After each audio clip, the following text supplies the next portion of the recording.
To start a video call, either go into an existing space or create a new space. Please refer to the other Quick Start videos if unsure. When in the space, click the green video camera icon.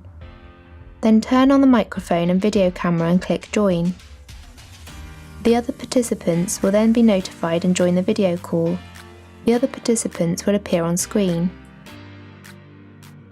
The user can mute themselves, stop the camera, toggle the view, go to full screen, raise their hand.